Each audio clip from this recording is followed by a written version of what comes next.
Mariam Bachirou tient un salon de coiffure à Abuja, la capitale du Nigeria.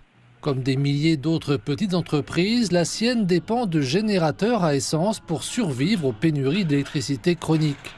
Pour elle, la baisse du prix de carburant n'est pas seulement une bonne nouvelle, c'est une bouée de sauvetage. Les prix à la pompe ont fortement baissé, réduisant ses coûts d'exploitation quotidiens de près d'un quart. Même mes clients vont désormais profiter de mes services, car je vais baisser mes prix. À Abuja, les prix baissent rapidement. La compagnie pétrolière nationale, NNPCL, vend désormais l'essence à environ 815 Naira le litre, soit plus ou moins 55 cents, contre 66 cents au début de l'année. Mais certaines stations-service, approvisionnées par Dangote, sont encore moins chères, à environ 750 Naira, soit à peu près 50 cents le litre. Pour des millions de Nigérians, cette baisse allège la pression sur les transports, l'alimentation et la vie quotidienne. Elle leur permet de disposer d'un revenu disponible dont ils ont grand besoin.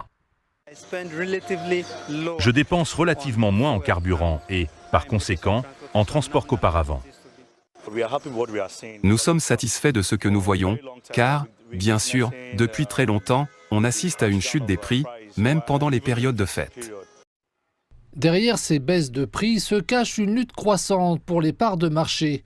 La raffinerie Dangote, la plus grande d'Afrique, a augmenté l'offre nationale et réduit son prix de gros à environ 700 Naira le litre, soit plus ou moins 47 cents. Cette décision a contraint les importateurs et la compagnie pétrolière nationale à baisser leurs propres prix pour rester compétitifs. Mais alors que les marges diminuent, les analystes mettent en garde sur ce qui semble être aujourd'hui une guerre des prix qui pourrait ne pas durer. Nous arrivons à un stade où, surtout si les prix continuent de baisser, je pense que ceux qui importent les produits pourraient ne plus trouver cela aussi intéressant. Je ne vois donc pas comment cette guerre des prix, si je peux utiliser ce terme, pourra durer. Les prix pratiqués par NNPCL restent supérieurs à ceux des stations-service approvisionnées par Dangote.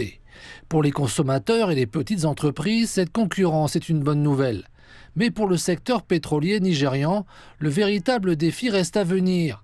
La stabilité à long terme dépendra probablement de l'approvisionnement local constant et de la stabilité du marché d'échange, sans lesquels les baisses de prix pourraient s'avérer éphémères.